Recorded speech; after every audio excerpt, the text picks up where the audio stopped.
Pool के किनारे खड़ा यशब नूरजई अपने ही घर में एक चोर की तरह सांस रोके खड़ा था। इसकी नज़रें ऊपर दूसरी मंजिल की बालकनी पर जमी हुई थी, जहाँ से मध्यम रोशनी छनकर बाहर आ रही थी। वो रोशनी जो इसकी ज़िंदगी का वाहिद सहारा थी, वो रोशनी जिसके पीछे वो औरत थी जो कभी इसकी सबसे बड़ी गलती थी और अब इसकी सबसे बड़ी मोहब्बत। पूल का पानी साख्त था, मगर इसकी सतह पर चांद का अक्स लरज़ रहा था, जैसे इसकी ज़िंदगी टूटा हुआ, बिखरा हुआ, अधूरा। इसने घड़ी देखी, रात के 2:15 हो रहे थे। इसका बड़ा भाई नौमान नूरजई अभी तक वापस नहीं आया था, जो शायद किसी बार में शराब के नशे में धुत पड़ा होगा। यशब के चेहरे पर तल्ख मुस्कुराहट फैल गई। नौमान इसका बड़ा भाई, इसका आइडियल, इसका हीरो, वो शख्स जिसकी तरह बनने के लिए यशब ने अपनी पूरी जवानी गुजार दी थी। मगर आज वही नौमान इसकी ज़िंदगी का सबसे बड़ा दुश्मन था, सबसे बड़ी रुकावट था इसके और सोहन के दरमियान। यशब ने पूल की रेलिंग को मजबूती से पकड़ लिया। इसकी उंगलियां सफ़ेद पड़ गईं। वो सोच रहा था कि किस तरह वो ऊपर जाए, किस तरह वो इससे मिले, किस तरह वो इसे बताए कि वो कितना पागल हो चुका है इसकी मोहब्बत में। तभी दूसरी मंजिल की बालकनी का दरवाज़ा खोला और एक लम्हे के लिए यशब का दिल रुक गया। वो सोहन थी, सोहन कमाल, जो अब सोहन नौमान नूरजई थी, इसकी भाभी, इसकी ज़िंदगी की सबसे बड़ी तबाही। वो बालकनी में आई। इसने सफ़ेद रंग का सादा सा सूट पहना हुआ था।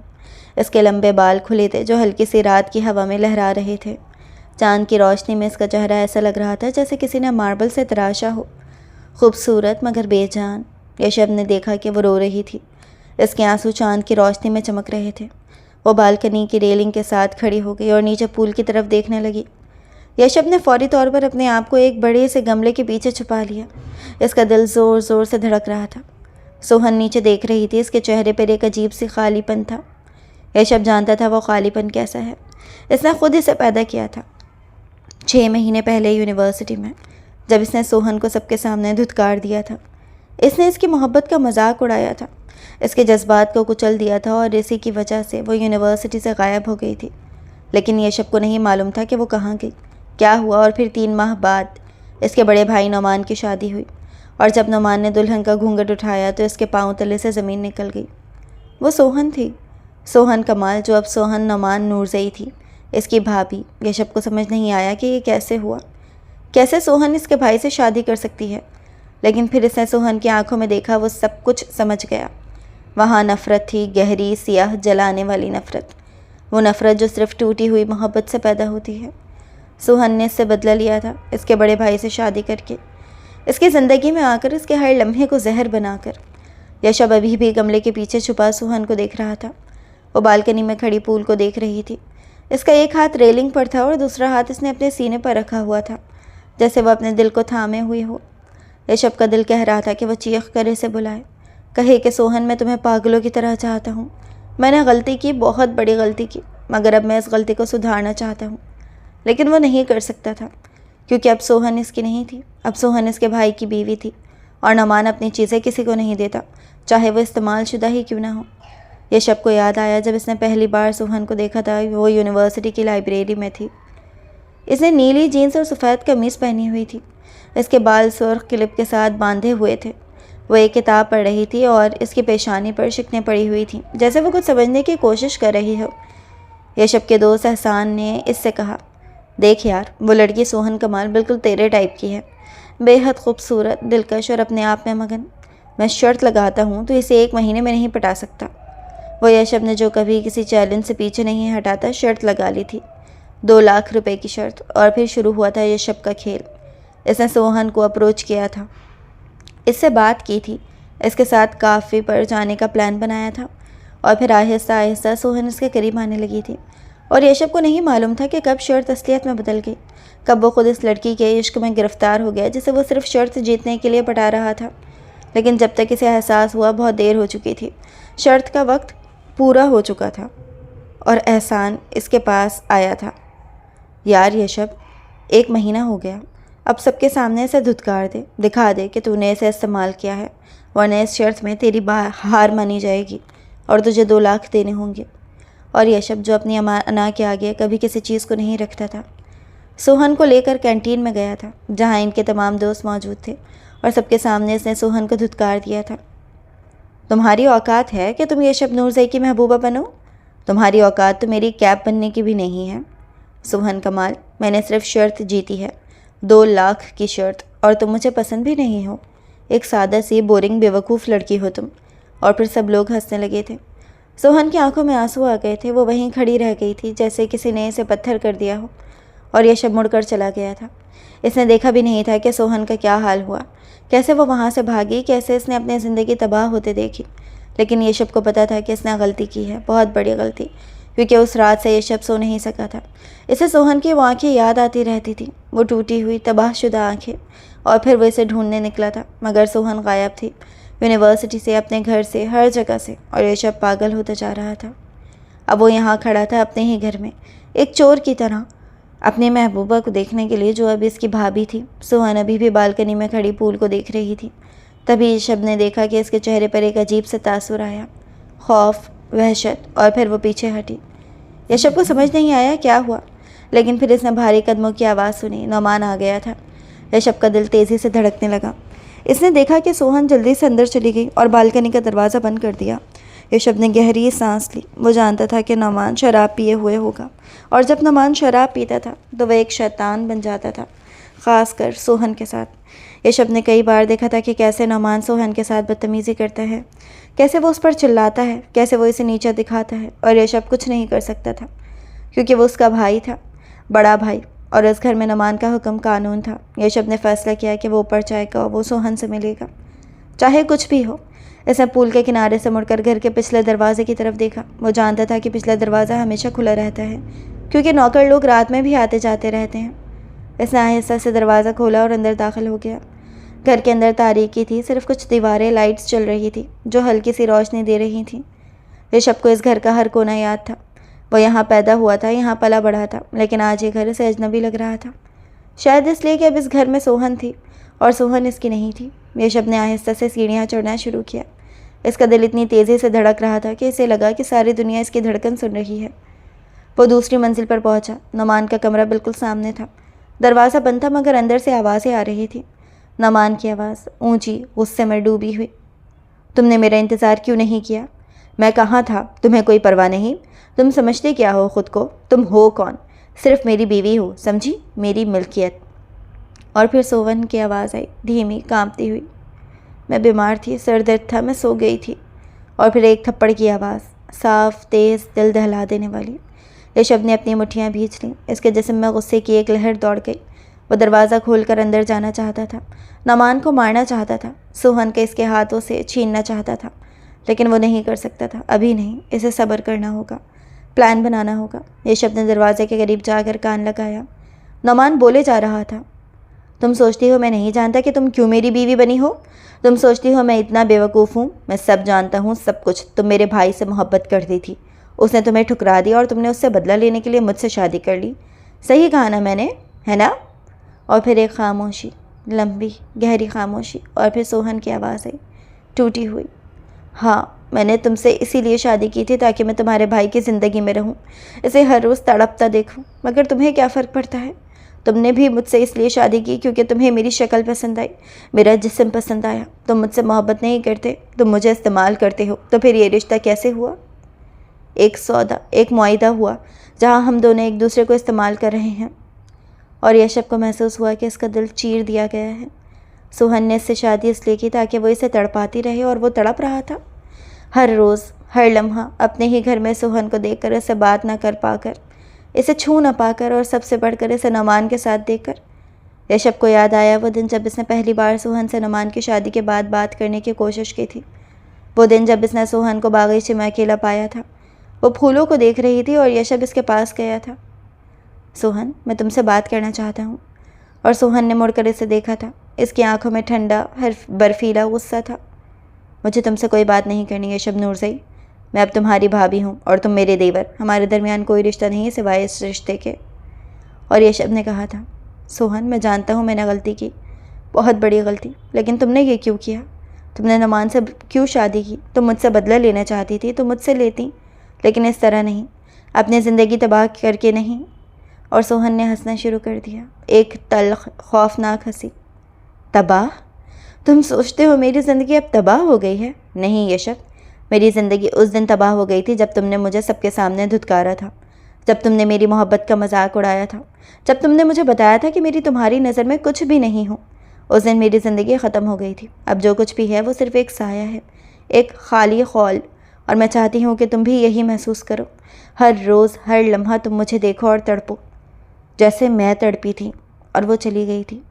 यशब वहीं खड़ा रह गया था, बेबस, मजबूर। और उस दिन से यशब जानता था कि सुहान उससे नफ़रत करती है, गहरी शदीद नफ़रत। लेकिन यशब को यह भी यकीन था कि वो नफ़रत कभी मोहब्बत थी, और मोहब्बत कभी मरती नहीं, वो सिर्फ शक्ल बदलती है। और यशब इस शक्ल को वापस बदलना चाहता था, असल शक्ल में। अब यशब नौमान के कमरे के दरवाजे के बाहर खड़ा अंदर की आवाज़ें सुन रहा था। नौमान कह रहा था, तुम मेरी बीवी हो और तुम वही करोगी जो मैं कहूँ, समझी? अगर तुमने दोबारा मुझे इंतज़ार करवाया या मेरी किसी बात की नाफरमानी की तो मैं तुम्हें ऐसा सबक सिखाऊंगा कि तुम ज़िंदगी भर नहीं भूलोगी। और फिर दरवाज़ा खुला, नौमान बाहर निकला। इसने शराब पी रखी थी, इसकी आंखें सुर्ख थीं, इसके कपड़े बिखरे हुए थे। इसने यशब को देखा और रुक गया। यशब, तुम यहाँ क्या कर रहे हो? और यशब ने झट से जवाब दिया, मैं अभी बाहर से आया हूँ, ऊपर आ रहा था कमरे में जाने के लिए। नौमान ने इसे शक से देखा, लेकिन फिर बोला, ठीक है, जाओ सो जाओ, रात बहुत हो गई है। और वो सीढ़ियों से नीचे चला गया। यशब ने देखा कि वो नीचे लाउंज में गया और सोफे पर बैठ गया। एक और शराब की बोतल खोली और पीने लगा। यशब को मौका मिल गया। इसने आहिस्ता से नौमान के कमरे का दरवाज़ा खोला और अंदर दाखिल हो गया। कमरा बड़ा था, एक किंग साइज़ बेड, एक बड़ी अलमारी और एक बालकनी जो पूल की तरफ खुलती थी। सोहन बेड के किनारे बैठी थी, इसका चेहरा अपने हाथों में छुपा हुआ था। अपने कमरे में पहुंचने के बाद इसे अपनी और अरसलान के दरमियान हुई गुफ्तगू याद आई। मैं इसकी मदद करूंगा अरसलान। अरसलान बैठ गया। कानूनी रास्ता? तलाक? तुम सोचते हो नौमान सोहन को तलाक देगा? वो अपनी मिल्कियत कभी नहीं छोड़ता, और सोहन खुद तलाक नहीं मांगेगी क्योंकि वो तुमसे बदला ले रही है। तो फिर क्या रास्ता है? ये शब्द सोचने लगा। अरसलान सही कह रहा था, कोई कानूनी रास्ता नहीं था, लेकिन कत्ल ये भी नहीं हो सकता था। यह शब्द ने संजीदगी से कहा, मुझे वक्त दो, मैं कुछ सोचता हूँ। अरसलान ने कहा, वक्त नहीं है यशब, हर गुजरते दिन के साथ सोहन मरती जा रही है, अंदर से बाहर से। और एक दिन जब वो मुकम्मल तौर पर मर जाएगी तब क्या फ़ायदा होगा तुम्हारे सोचने का? और अरसलान उठकर चला गया। यशब वहीं बैठा रहा। इसके दिमाग में तूफ़ान बरपा था। वो क्या करे, कैसे वो सोहन को बचाए? और क्या वाकई अरसलान सही कह रहा था कि नौमान को रास्ते से हटाना ज़रूरी है? उस रात यशब सो नहीं सका। वो बार बार सोहन को सोचता रहा, इसके चेहरे को, उसकी आंखों को, उसकी मुस्कुराहट को जो अब गायब थी। और इसे याद आया वो दिन जब इसने पहली बार सोहन की मुस्कुराहट देखी थी। वो लाइब्रेरी में थी। यशब ने इससे पूछा था, तुम इतनी सीरियस क्यों रहती हो, कभी हंसती भी हो? और सोहन ने हंसकर कहा था, हंसने के लिए वजह चाहिए होती है यशब, और अभी तक मुझे कोई वजह नहीं मिली। और यशब ने कहा था, तो मैं तुम्हारी वजह बन जाता हूँ। और सोहन पहली बार यशब के लिए मुस्कुराई थी। वो मुस्कुराहट इतनी खूबसूरत थी कि यशब का दिल पिघल गया था, और अब वो मुस्कुराहट कहीं खो गई थी। सोहन अब कभी नहीं हंसती थी, वो सिर्फ खामोश रहती थी, मुर्दा सी, बेजान सी। और यशब इसका ज़िम्मेदार था। यशब ने फैसला किया कि इसे कुछ करना होगा, चाहे वो कुछ भी हो, लेकिन कत्ल नहीं। वो नौमान को मारना नहीं चाहता था। नौमान इसका भाई था, चाहे वो कितना ही बुरा क्यों ना हो। यशब ने सोचा कि शायद वह नौमान को डरा सके या ब्लैकमेल कर सके, या कुछ ऐसा कर सके कि नौमान खुद सोहन को छोड़ दे। लेकिन कैसे? अगले दिन यशब ने नौमान की जासूसी करना शुरू की। वो देखने लगा कि नौमान कहाँ जाता है, क्या करता है, किससे मिलता है। और फिर इसे कुछ मालूम हुआ, नौमान किसी औरत से मिल रहा था। बाहर एक होटल में यशब ने इस औरत को देखा। वो खूबसूरत थी, अमीर लग रही थी, और नौमान इसके साथ बहुत वक्त गुजार रहा था। यशब को लगा कि शायद ये सही मौका है। अगर वह नौमान को इस औरत के साथ पकड़ ले और सोहन को दिखा दे तो शायद सोहन खुद नौमान से अलग हो जाए। लेकिन फिर यशब को याद आया कि सोहन ने कहा था कि इसे फ़र्क नहीं पड़ता, वो नौमान से मोहब्बत नहीं करती, इसे सिर्फ यशब से बदला लेना है। तो फिर नौमान का किसी और औरत के साथ होना सोहन को क्या फ़र्क डालेगा? यशब फिर बेबस हो गया। इसे समझ नहीं आ रहा था कि क्या करे। और फिर एक दिन एक वाक़या हुआ जिसने सब कुछ बदल दिया। यह रात का वक्त था। यशब घर में था, अपने कमरे में। तभी इसे ऊपर से शोर सुनाई दिया। नौमान की आवाज़ बहुत ऊंची, बहुत गुस्से में। तुमने मेरे साथ धोखा किया है सोहन, तुमने मेरे भाई को अपने कमरे में बुलाया था, मैंने नौकर से सुना है। यशब का दिल तेज़ी से धड़कने लगा। इसे याद आया वो रात जब वो सोहन के कमरे में गया था। शायद उसे किसी ने देख लिया था। यशब ने जल्दी से अपना कमरा खोला और बाहर निकला। वो सीढ़ियों से ऊपर भागा। नौमान के कमरे से आवाज़ें आ रही थी। मैंने नहीं बुलाया, वो खुद आया था, मैं सो रही थी।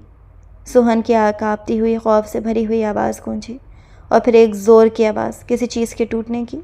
ऋषभ ने दरवाज़ा खोलने की कोशिश की लेकिन वो अंदर से बंद था। नमान, दरवाज़ा खोलो, ऋषभ ने चिल्लाकर कहा, लेकिन अंदर से कोई जवाब नहीं आया। सिर्फ सोहन की दर्दनाक चीख गूंजी थी और ऋषभ वो चीखता सुनता पागल हो गया था। इसने दरवाजे पर जोर का धक्का लगाया, 1 बार, 2 बार, 3 बार और आखिर में दरवाज़ा टूट गया। ऋषभ अंदर घुसा और जो मंजर इसने देखा वो इसे सारी ज़िंदगी याद रहा। सोहन ज़मीन पर पड़ी थी, इसके चेहरे पर खून था, इसके कपड़े फटे हुए थे और नमान इसके ऊपर खड़ा था। इसके हाथ में एक बेल्ट थी जिससे इसने सोहन को मारा था। ऋषभ को अपने ऊपर काबू नहीं रहा, वो आगे बढ़ा और नमान पर टूट पड़ा। इसने नमान को धक्का दिया, नमान पीछे गिरा। ऋषभ ने इसके ऊपर चढ़कर इसके मुंह पर मुक्के मारने शुरू कर दिए। तुमने उसे मारा, तुमने उसे मारा, ऋषभ चीख रहा था। नमान ने अपना बचाव करने की कोशिश की लेकिन ऋषभ का गुस्सा उस पर भारी पड़ रहा था और फिर नमान ने ऋषभ को धक्का दिया। ऋषभ पीछे गिरा, नमान उठा, इसके मुंह से खून बह रहा था। तुमने मुझ पर हाथ उठाया, तुमने, और वह ऋषभ की तरफ बढ़ा। लेकिन तभी इनके वालिद नूरजई साहब कमरे में दाखिल हुए। रुको, ये क्या हो रहा है? और इन्होंने सोहन को ज़मीन पर देखा, खून में लथपथ। वह इनका चेहरा गुस्से से सुर्ख हो गया। नमान, तुमने ये क्या किया? नमान ने कहा, अब्बू, ये इसकी गलती है, इसने मेरे साथ धोखा किया, इसने ऋषभ को अपने कमरे में बुलाया था। नूरजई साहब ने ऋषभ की तरफ देखा। क्या यह सच है? ऋषभ ने कहा, जी अब्बू, मैं उसके कमरे में गया था लेकिन सिर्फ इससे बात करने, उसे देखने, कुछ गलत नहीं हुआ। नूरजई साहब ने सर हिलाया। ऋषभ, तुमने गलती की, तुम नहीं जा सकते थे। लेकिन नमान, तुमने भी हद कर दी, तुमने अपनी बीवी को इस तरह मारा, ये जायज़ नहीं। और फिर इन्होंने नौकरों को बुलाया। सोहन को उठाकर इसके कमरे में ले जाओ और डॉक्टर को बुलाओ। नौकर आए और सोहन को उठाकर ले गए। ऋषभ इसके पीछे जाना चाहता था लेकिन इसके वालिद ने मना कर दिया। नहीं ऋषभ, तुम अभी इसके पास नहीं जा सकते, तुमने उसे काफ़ी नुकसान पहुंचा दिया है। और ऋषभ वहीं खड़ा रह गया, बेबस, मजबूर और अंदर से टूटा हुआ। डॉक्टर आया, इससे सोहन का इलाज किया, इसके चेहरे पर टाँके लगाए, इसकी पसलियाँ टूटी हुई थीं, इसके बाजू पर ज़ख्म था और इसकी हालत नाजुक थी। डॉक्टर ने कहा, अगर ये और मार खाती तो शायद ये बच नहीं पाती। अच्छा हुआ कि आपने वक्त पर रोक दिया। ऋषभ ने यह सुना तो इसका दिल टूट गया। नमान सोहन को मार सकता था और ऋषभ कुछ नहीं कर सकता था क्योंकि वो उसका भाई था और ये उसका घर था। ऋषभ ने उस रात फैसला किया कि अब वो और इंतज़ार नहीं करेगा। अब वो सोहन को यहाँ से ले जाएगा, चाहे इसे इसके लिए कुछ भी करना पड़े, चाहे इसे अपना घर छोड़ना पड़े, अपना ख़ानदान छोड़ना पड़े, ये सब कुछ छोड़ना पड़े, लेकिन वो सोहन को इससे बचाएगा। अगले दिन ऋषभ ने अरसलान को फ़ोन किया। मैं तैयार हूँ। अरसलान खामोश रहा, फिर बोला, किस चीज़ के लिए? जो भी करना है मैं तैयार हूँ, लेकिन नमान को मारना नहीं, सिर्फ उसे डराना या कुछ ऐसा करना कि वो सोहन को छोड़ दे। अरसलान ने इत्मीनान से कहा, ठीक है, मैं कुछ सोचता हूँ, लेकिन ऋषभ, तुम्हें तैयार रहना होगा कि चीज़ें मंसूबे के मुताबिक नहीं जाएंगी और अगर कुछ गलत हो गया तो तुम उसके ज़िम्मेदार होगे। ऋषभ ने संजीदगी से कहा, मैं जानता हूँ, लेकिन सोहन को बचाना मेरी पहली तरजीह है। और फ़ोन कट गया। ऋषभ को मालूम था कि वो ये ख़तरनाक रास्ते पर चल रहा है, लेकिन इसे कोई फ़र्क नहीं पड़ता था। सोहन के लिए वो कुछ भी कर सकता था। इसके बाद कुछ दिन ऋषभ ने सोहन से मिलने की कोशिश की, लेकिन इसे इजाज़त नहीं मिली। सोहन अपने कमरे में बंद थी, सिर्फ नौकरानियाँ इसके पास जा सकती थी। नमान ने भी इसके पास जाना बंद कर दिया था। शायद इसे शर्म आ रही थी या फिर वो वालिद के गुस्से से डर रहा था, लेकिन ऋषभ जानता था कि यह खामोशी ज़्यादा देर नहीं रहेगी। जल्द ही नमान फिर से सोहन के साथ होगा और फिर से यही सब दोहराया जाएगा। ऋषभ बेचैन था। वो जानता था कि अरसलान कुछ कर रहा है, लेकिन क्या, ये इसे मालूम नहीं था। और फिर एक दिन अरसलान ने फ़ोन किया। आज रात नमान एक बार में जा रहा है, मैंने इसे वहाँ देखा है कई बार। वो बहुत ज़्यादा पीता है और फिर अपनी कार चलाता है। आज रात में इसकी कार के ब्रेक में कुछ करूँगा, एक छोटा सा हादसा होगा, कुछ ज़्यादा नहीं, बस इतना होगा कि वह अस्पताल में कुछ दिन रहे और उस दौरान तुम सोहन को लेकर भाग जाओ। ऋषभ का दिल तेज़ी से धड़कने लगा। लेकिन अगर कुछ ज़्यादा हो गया तो, अगर नमान को ज़्यादा चोट आई तो? अरसलान ने संजीदगी से कहा, तो फिर ये उसकी किस्मत होगी, लेकिन मैं कोशिश करूँगा कि कुछ ज़्यादा ना हो। अब फैसला तुम्हारा है, तुम तैयार हो या नहीं? ऋषभ ने लंबी सांस ली। मैं तैयार हूँ। और फ़ोन कट गया। उस रात ऋषभ अपने कमरे में बैठा इंतज़ार कर रहा था। नमान रात 10 बजे घर से निकला। वो अपनी कार में बैठा और चला गया। ऋषभ ने देखा इसका दिल इतनी तेज़ी से धड़क रहा था कि इसे लगा कि इसकी सब धड़कन सब सुन रहे हैं। वह जानता था कि अरसलान अब नमान के कार के साथ कुछ करेगा और फिर जब नमान वापस आएगा उसकी कार में कुछ ख़राबी होगी और हादसा हो जाएगा। ऋषभ ने अपने बैग में कुछ कपड़े पैक किए और साथ सोहन के लिए भी कर लिए। इसने सब कुछ तैयार किया और फिर वो सोहन के कमरे की तरफ गया। इसने दरवाज़ा खटखटाया, कोई जवाब नहीं आया। इसने दरवाज़ा खोला। सोहन बेड पर लेटी थी, उसका चेहरा पट्टियों में लिपटा हुआ था, इसकी आंखें बंद थी। यशब इसके करीब गया। सोहन, इसने आहिस्ता से कहा। सोहन ने आंखें खोली और यशब को देखा।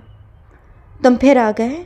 इसने कमज़ोर आवाज़ में कहा। यशब ने मुतवाज़िन आवाज़ में कहा, हाँ, और अब मैं तुम्हें यहाँ से ले जा रहा हूँ। आज रात हम यहाँ से भागेंगे। सोहन ने सर हिलाया। मैं तुम्हारे साथ कहीं नहीं जाऊँगी। यशब ने कहा, सोहन प्लीज़, नुमान तुम्हें मार डालेगा, मैं तुम्हें यहाँ नहीं छोड़ सकता। सोहन ने आंसू बहाए। तो मुझे मरने दो, मेरी ज़िंदगी की कोई कीमत नहीं रही। और यशब ने इसका हाथ पकड़ा। तुम्हारी ज़िंदगी की कीमत है मेरे लिए। मैं तुमसे मोहब्बत करता हूँ सोहन, और मैं तुम्हें खोना नहीं चाहता। सोहन ने यशब की आंखों में देखा और इसने वहाँ सच्चाई देखी, वह सच्चाई जो इसे चाहिए थी, और इसका दिल पिघल गया। ठीक है, मैं तुम्हारे साथ चलूँगी। और यशब को लगा कि इसने पूरी दुनिया जीत ली है। लेकिन तभी नीचे से शोर आया। किसी ने ज़ोर ज़ोर से दरवाज़ा खटकाया। यशब ने नीचे देखा, पुलिस थी, और यशब का दिल डूब गया। क्या हुआ? क्या अरसलान को पकड़ लिया गया? यशब ने नौकर को देखा जो दरवाज़ा खोल रहा था। पुलिस वाले अंदर आए और यशब के वालिद से कहा, क्या यहाँ नुमान नूरजई रहते हैं? नूरजई साहब ने कहा, जी वो मेरा बेटा है। क्या हुआ? पुलिस ने कहा, हमें अफसोस है, लेकिन नुमान नूरजई का कार हादसा हुआ है, वो फौत हो गए हैं। और यशब को लगा कि इसके पैरों तले से ज़मीन निकल गई। नुमान मर गया? ये कैसे हो सकता है? अरसलान ने कहा था कि सिर्फ छोटा सा हादसा, लेकिन नुमान मर गया। यशब को समझ नहीं आ रहा था कि क्या हुआ। इसने ऊपर देखा। सोहन दरवाजे पर खड़ी थी, उसने भी सुना था। उसका चेहरा सफ़ेद पड़ गया था। नुमान मर गया? उसने आहिस्ता से कहा, और फिर उसकी आंखों में कुछ अजीब सा आया। राहत, खुशी या गम? यशब समझ नहीं सका। नूरजई साहब बैठ गए, उनका चेहरा गम से भर गया। मेरा बेटा मर गया।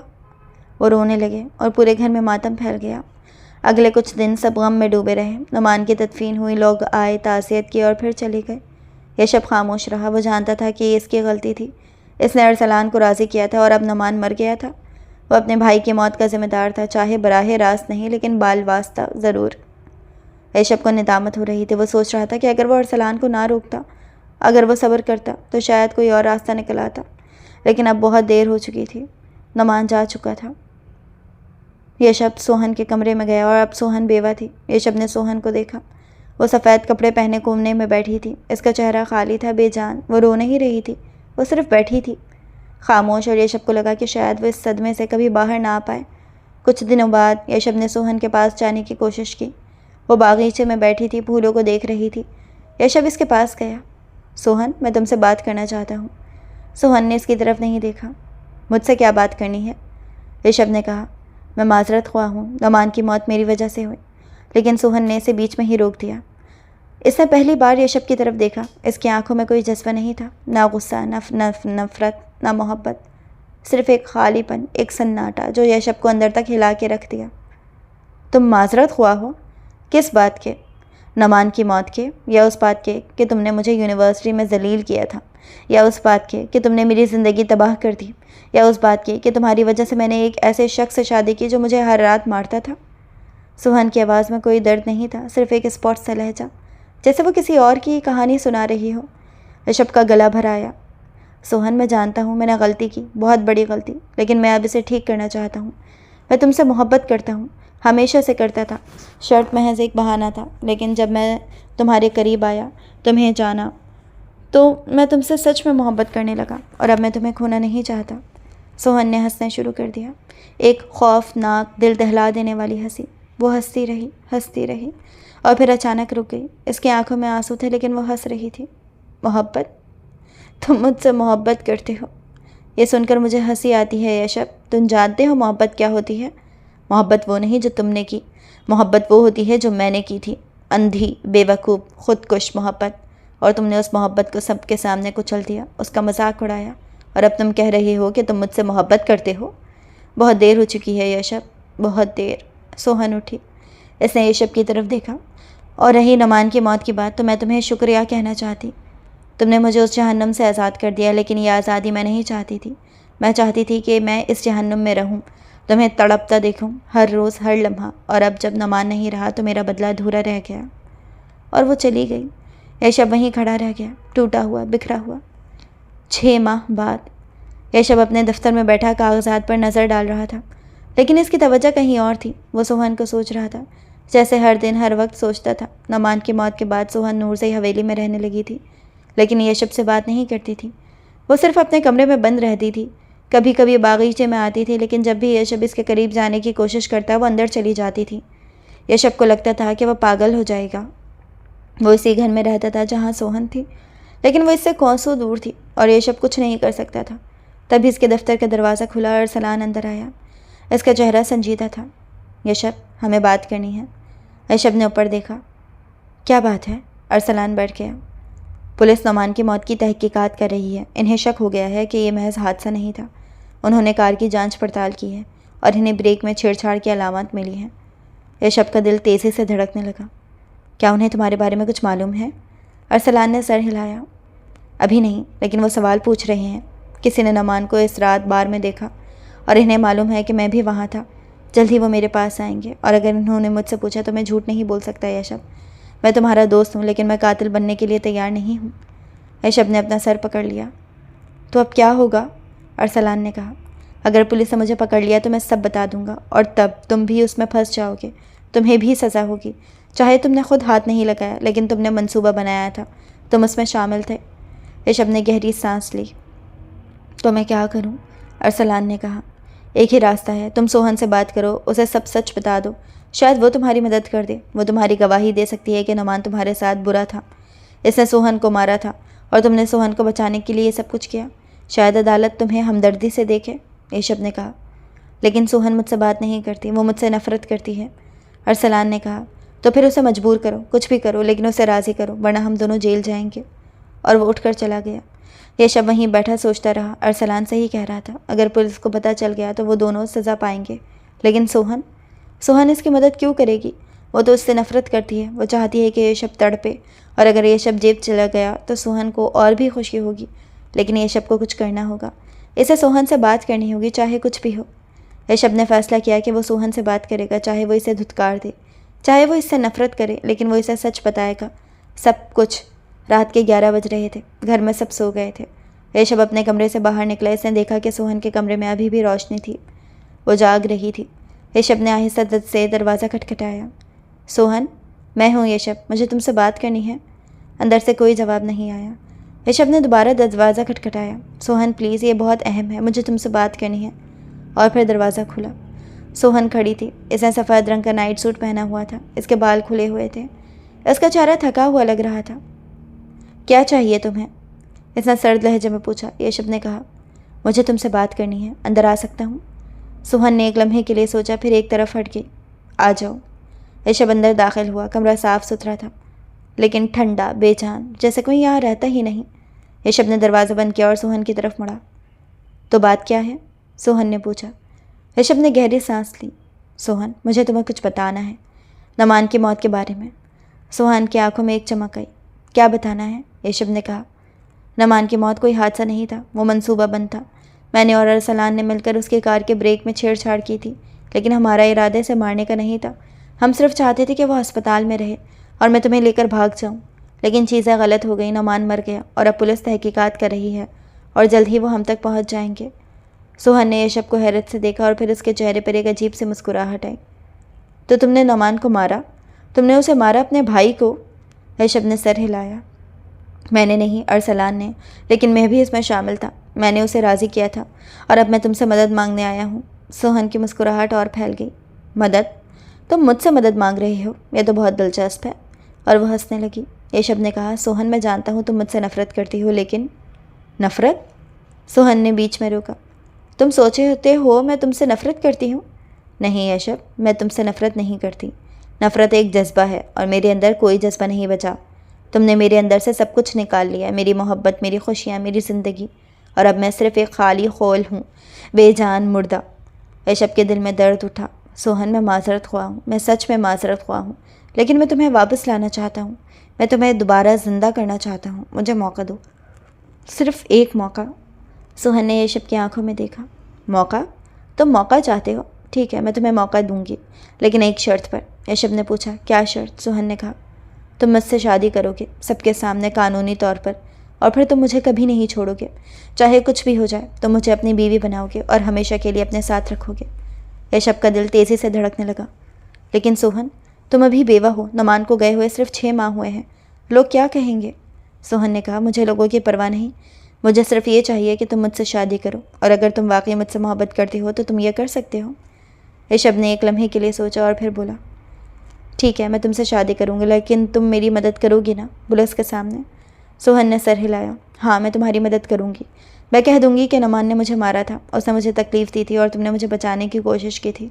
लेकिन याद रखना ऋषभ, अगर तुमने मुझे धोखा दिया, अगर तुमने मुझे छोड़ा तो मैं सब कुछ बदल दूँगी, मैं सब सच बता दूँगी और तब तुम जेल जाओगे। ऋषभ ने सोहन का हाथ पकड़ा। मैं तुम्हें कभी नहीं छोड़ूंगा सोहन, मैं तुमसे वादा करता हूँ, अब तुम मेरी हो और हमेशा रहोगे। ऋषभ और सोहन की शादी हो गई।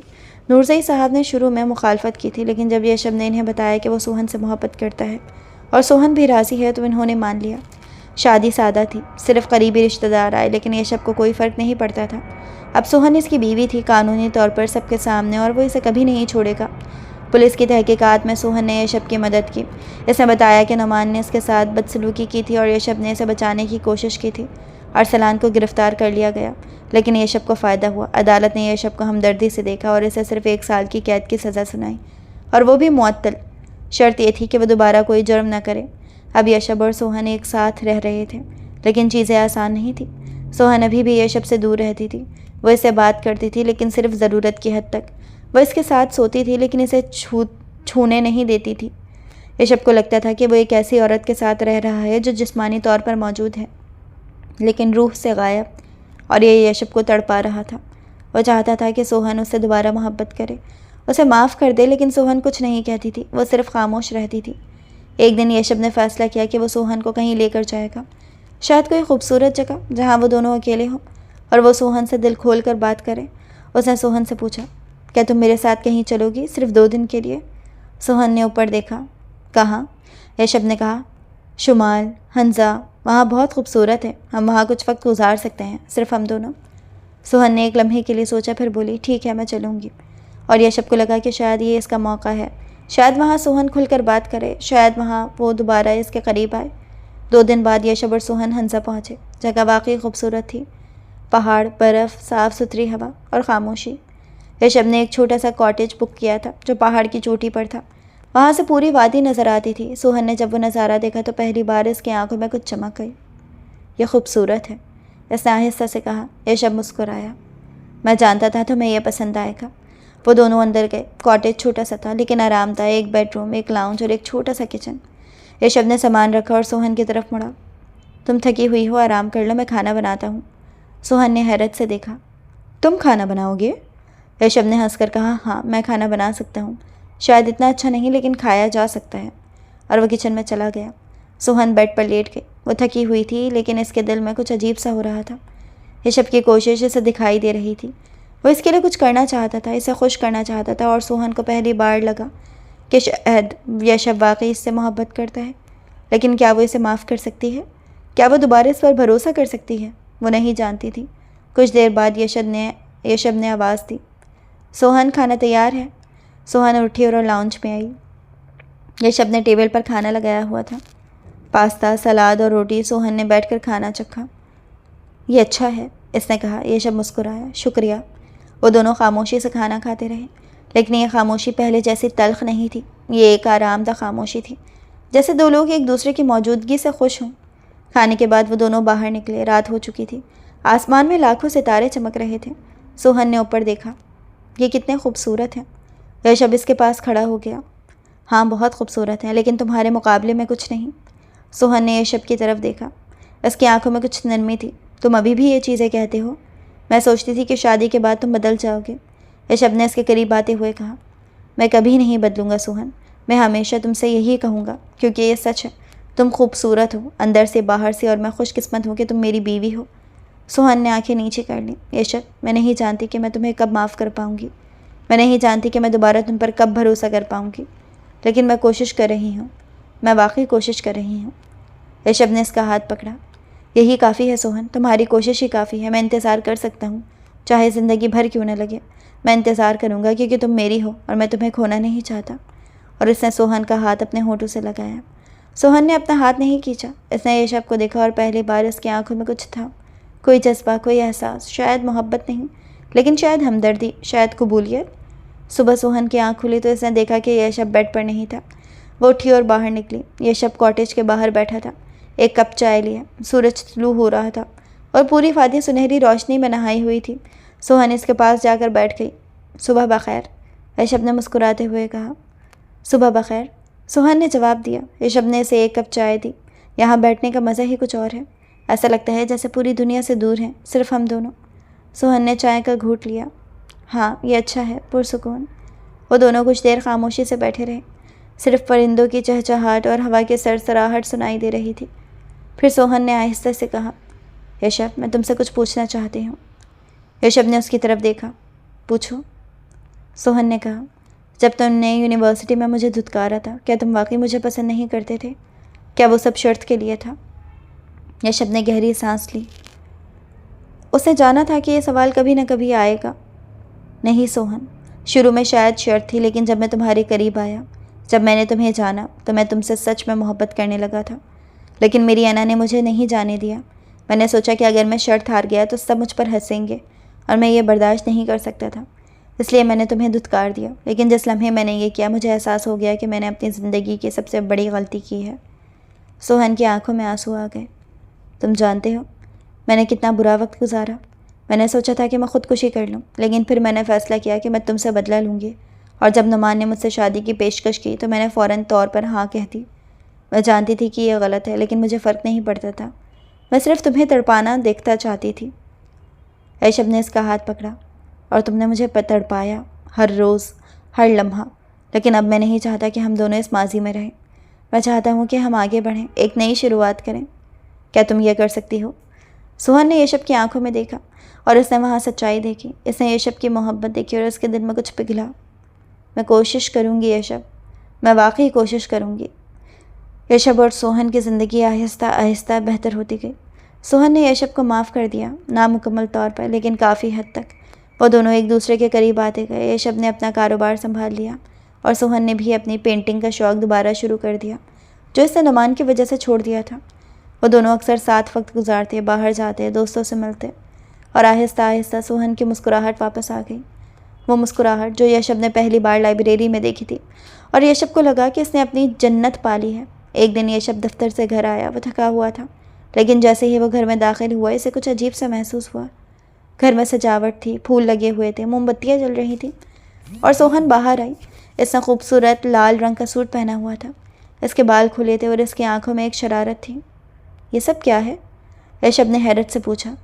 सोहन मुस्कुराई। आज हमारी शादी की दूसरी सालगिरह है, क्या तुम्हें याद नहीं? यशब का दिल तेज़ी से धड़कने लगा। इसे याद था, लेकिन इसे ये नहीं मालूम था कि सोहन भी याद रखेगी।